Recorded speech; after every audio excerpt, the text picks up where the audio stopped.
नमस्कार विद्यार्थी मित्रांनो, क्रिएटिव्ह मॅथ्स मराठी या आपल्या लाडक्या युट्यूब चॅनलमध्ये तुमचं सगळ्यांचं पुन्हा एकदा सहर्ष स्वागत आहे. इयत्ता 10वी गणित भाग 1 वर चर्चा करतोय आणि परीक्षेला नेहमी येणारे प्रश्न या सिरीज मधली ही 27वी व्हिडिओ आहे.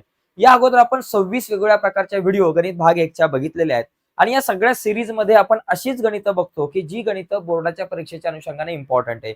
जो विद्यार्थी ही संपूर्ण सिरीज बघेल त्या विद्यार्थ्याला गणितामध्ये 100% खूप चांगले मार्क मिळतील, यात काही वादच नाही. ही संपूर्ण सिरीज जी आहे ती खूप महत्वाची आहे तुमच्यासाठी. यामुळे ज्या विद्यार्थ्यांचा 0 अभ्यास झालेला आहे, काहीच अभ्यास झाला नाही, त्या विद्यार्थ्यांनी ही संपूर्ण सिरीज बघा, चांगले मार्क मिळतील. तर आज आपण गुंतवणूक कशी काढायची या संदर्भातला प्रश्न आहे तो आपण बघूयात.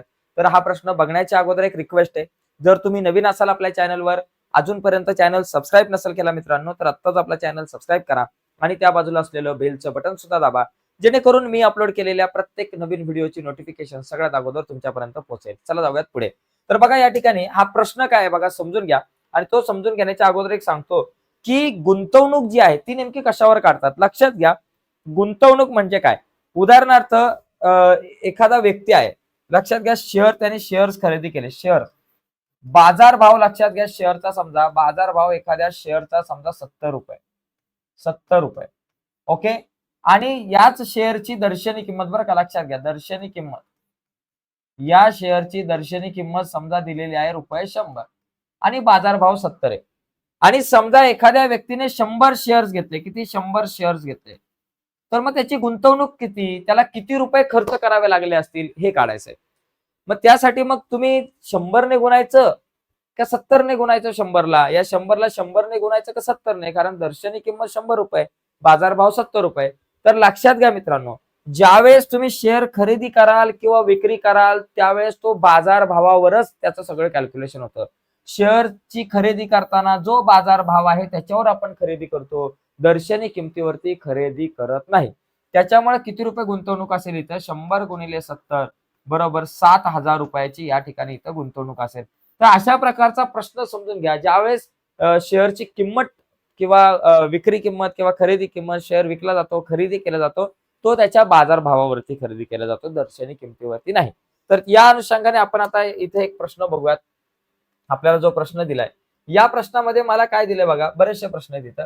जोसेफ यांनी खालील प्रमाणे शेअर मध्ये गुंतवणूक केली, तर त्यांनी केलेली एकूण गुंतवणूक काढा. हा प्रश्न खूप महत्वाचा आहे. आला तर 3 मार्काला आपल्याला परीक्षेला येऊ शकतो बोर्डाच्या. तर या ठिकाणी बघा ना, कंपनी ए, कंपनी बी, कंपनी सी, 3 कंपन्यांमधून शेअर घेतले. एक आहे आपल्याकडे कंपनी. आता समजा आपण कंपनीचं नाव घेऊ. ओके, कंपनीचं नाव घेऊ बाबा. या ठिकाणी समजा कंपनी ए आहे, त्याच्यानंतर इथं आपल्याकडे कंपनी बी आहे, त्याच्यानंतर आपल्याकडे कंपनी सी आहे. 3 कंपन्यांमधून त्यांनी शेअर घेतलेत आणि इथं खाली आपण काय करू, एकूण या ठिकाणी एकूण किंमत काढू. बरोबर. आता याच्यामध्ये बघा, काही ठिकाणी आपल्याकडं शेअरचं या ठिकाणी बघा, लक्षात घ्या, शेअरचे या ठिकाणी दर्शनी किंमत काही ठिकाणी दिली. मग आपण इथे लिहू दर्शनी किंमत. ओके, दर्शनी किंमत. त्याच्यानंतर आपल्याला दिले बाजार भाव. बाजार भाव काढावा लागेल. बाजार भाव काही ठिकाणी दिले, बाजार भाव. ओके. आणि त्याच्यानंतर आपल्याकडे इथे शेअर्सची संख्या, म्हणजे शेअर्स किती आहे त्या शेअर्सची संख्या. आणि शेअरची संख्या लिहिल्यानंतर मग शेवटी आपल्याला काय काय करायचंय, गुंतवणूक. इथं आपल्याला गुंतवणूक काढायची. गुंतवणूक. या सगळ्या गोष्टी आपल्याला समजून घ्यायच्यात, कारण इथं 3 कंपन्यांचा विषय म्हणून आपण हा तक्ता बनवला. अन्यथा आपण एका कंपनीचा असता तर डायरेक्ट केला असतं. बघा, कंपनी ए च्या बाबतीमध्ये काय केलंय, कंपनी ए च्या बाबतीत दर्शनी किंमत 2 रुपये आहे. बरं का, 2 रुपये दर्शनी किंमत आहे. आणि अधिमूल्य 18 आहे. बघा, दर्शनी किंमत ₹2 आणि शेअर अधिमूल्य 18 आहे. मग बाजार भाव किती झाला? अधिमूल्य म्हणजे काय, आपण कालच्या एका व्हिडिओमध्ये बघितलं. अधिमूल्य म्हणजे काय, शेअरची किंमत वाढते. म्हणजे इथं अधिमूल्य 18 रुपये म्हणजे शेअरची किंमत 18 रुपयाने वाढलेली आहे. मग ही 18 रुपयाने वाढली, 2 रुपये होती, 18 रुपयाने वाढली, तर ती झाली 20 रुपये. आणि किती शेअर्स घेतले? 200 शेअर्स घेतले. मग गुंतवणूक किती होईल? गुंतवणूक नेहमी बाजारभावावर काढली जाते, म्हणून 200 गुणिले 20 किती झाले? 4,000. या ठिकाणी आपण लिहू रुपये 4,000. 4,000 रुपये गुंतवणूक कंपनी ए मध्ये. कंपनी बी मध्ये बघा, बाजारभाव 500 रुपये, दर्शनी किंमत नाही दिली, पण तुम्हाला डायरेक्ट बाजारभाव दिलेला आहे 500 रुपये. आणि 45 शेअर्स खरेदी केले. मग किती गुंतवणूक झाली? 45 गुणिले 500. बघा, 45 ला 5 ने गुणा, 5 5 25, 7 आले 2, 5 20 आणि 2 22 झाले. इथं 2 शून्य आपण देऊन टाकले. बरोबर, हे 2 शून्य दिले कारण 500 ने गुणायचंय. मग किती झालं 22,500. मग या ठिकाणी रुपये लिहा 22,500. या ठिकाणी लिहिलं 22,500 रुपये. ठीक आहे. आता सी कंपनीचा विचार केला तर 10,540 बरोबर का. बाजारभाव किती 10,540 रुपये 10,540 आणि एकच शेअर खरेदी केलाय म्हणजे एकच शेअर म्हणजे किती गुंतवणूक झाली 10,540. आता मला प्रश्न विचारलेला आहे आपल्याला प्रश्न विचारलाय की एकूण गुंतवणूक किती. एकूण गुंतवणूक म्हणजे तिन्ही कंपन्यातल्या गुंतवणुकींची आपल्याला बेरीज करावी लागेल म्हणजे 4,000 बरोबर अधिक 22,500 बरोबर आणि अधिक 10,540. आता या सगळ्यांची बेरीज करा.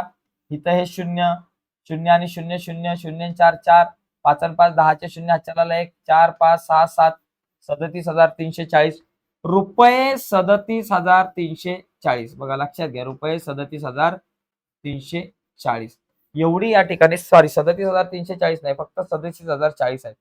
रुपये 37,040.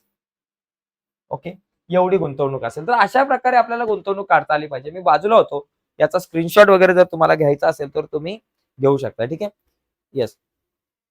तर एकंदरीत एक गोष्ट मित्रांनो लक्षात घ्या कधी सुद्धा तुम्हाला जर गुंतवणूक काढायची असेल एकूण गुंतवणूक तर ती बाजार भाव गुणिले शेअर्सची संख्या हे सूत्र लक्षात घ्या.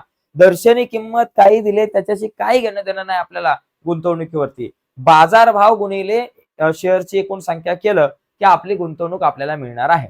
तर मित्रांनो अशा प्रकारे हे गणित होतं खूप इम्पॉर्टंट आहे बोर्डाच्या परीक्षेच्या अनुषंगाने. तर थांबण्याच्या अगोदर एक छोटीशी महत्वाची गोष्ट तुम्हाला सांगतो. बघा मित्रांनो गणित भाग 1 आणि 2 जर तुम्हाला अवघड जात असेल तर अजिबात काळजी करू नका. तुमच्यासाठी आपण काय केलंय एक ऍप बनवलंय आणि आपल्या ऍपवर एक स्पेशल कोर्स बनवलाय गणित भाग 1 आणि 2च्या व्हिडिओचा. ऍपचं नाव आहे क्रिएटिव्ह मॅथ मराठी जे आपल्या युट्यूब चॅनलचं नाव आहे तेच आपल्या ऍपचं नाव आहे. आणि आपण आपल्या ऍपवरती काय केलेलं आहे हा जो कोर्स बनवलाय त्या कोर्समध्ये गणित भाग 1च्या आणि 2च्या प्रत्येक प्रकरणावर 3 ते 4 व्हिडिओ बनवल्यात. आणि या व्हिडिओमध्ये काय आहे तर या व्हिडिओमध्ये सगळी महत्वाची सूत्रे गुणधर्म यांच्या व्हिडिओ पण आहेत आणि यांच्या पीडीएफ सुद्धा आहेत. आणि त्याचबरोबर प्रत्येक प्रकरणातल्या 3 ते 4 या व्हिडिओमध्ये आतापर्यंत बोर्डाच्या परीक्षेला आलेल्या सगळ्या महत्वाच्या गणितांवर चर्चा केली. आणि आठवड्यातून 3 दिवस आपण आपल्या या ऍपवरती लाईव्ह येत असतो मित्रांनो म्हणजे लाईव्ह लेक्चर सुद्धा तुम्हाला अटेंड करता येतील. तर हा जो कोर्स आहे तो किती रुपयामध्ये फक्त 49 रुपयामध्ये तुम्ही हा कोर्स परचेस करू शकता. 49 रुपये प्रति महिना भरून तुम्ही खूप सारा गणिताचा अभ्यास करू शकताय आणि गणितामध्ये चांगल्या मार्काने तुम्ही पास होऊ शकता. ठीक आहे. तर आपल्या ऍपवरती जाऊन हा कोर्स तुम्ही नक्कीच परचेस करा. तर आजच्या या चर्चेमध्ये मित्रांनो इथेच थांबूयात. नक्कीच तुम्हाला व्हिडिओ आवडले असेल तर व्हिडिओला लाईक करा.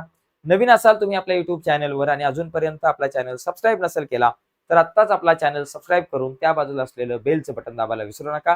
धन्यवाद मित्रांनो. बाय सर्वांना.